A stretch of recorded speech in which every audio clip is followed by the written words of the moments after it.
আজ আমরা ধর্মের মূল বিষয়গুলো নিয়ে আলোচনা করব ইনশাআল্লাহ, এবং কিভাবে আমরা সেগুলো উপলব্ধি করে আমাদের ধর্মীয় পরিচয় গড়ে তুলতে পারি।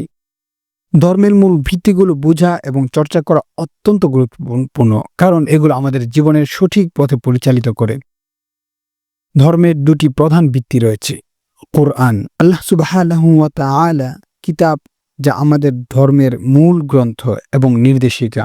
সুন্নাহ, রাসূল সাল্লাল্লাহু আলাইহি ওয়াসাল্লামের জীবন এবং শিক্ষার উদাহরণ। কুরআন আমাদের ধর্মের ভিত্তি এবং আমাদের সরাসরি আল্লাহর বাণী। এটি আমাদের জীবনের প্রতিটি ক্ষেত্রে নির্দেশনা প্রদান করেন এবং আমাদের সঠিক পথে পরিচালিত করেন।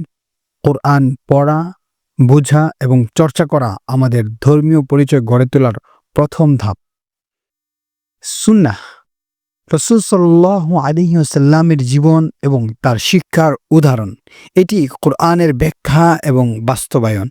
রাসূলুল্লাহ সাল্লাল্লাহু আলাইহি ওয়াসাল্লামের সুন্নাহ আমাদেরকে শেখায় কিভাবে আমরা কোরআনের নির্দেশনা আমাদের জীবনে প্রয়োগ করতে পারি। সুন্নাহর মাধ্যমে নবী সাল্লাল্লাহু আলাইহি ওয়াসাল্লামের জীবনী একটি গুরুত্বপূর্ণ অংশ।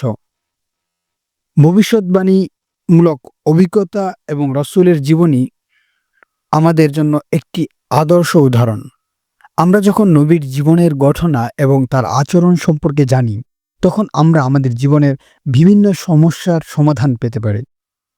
নবীর জীবনী আমাদেরকে শেখায় কিভাবে আমরা আমাদের ধর্মীয় পরিচয় গড়ে তুলতে পারি এবং ধর্মীয় পরিচয় গড়ে তোলার উপায়। নিয়মিত কোরআন পড়া এবং কোরআনের অর্থ বোঝা আমাদের ধর্মীয় পরিচয়ের মূল ভিত্তি। রাসূল সাল্লাল্লাহু আলাইহি ওয়াসাল্লামের জীবনী এবং হাদিস পড়া এবং তার অনুসরণ করা আমাদেরকে ধর্মীয় শিক্ষা প্রদান করে। আমাদের শিশু এবং তরুণদেরকে সঠিক ধর্মীয় শিক্ষা গ্রহণ করতে সাহায্য করে। ধর্মীয় আদর্শের উপর ভিত্তি করে জীবনযাপনের জন্য প্র্যাকটিক্যাল গাইডেন্স প্রদান করা হয়।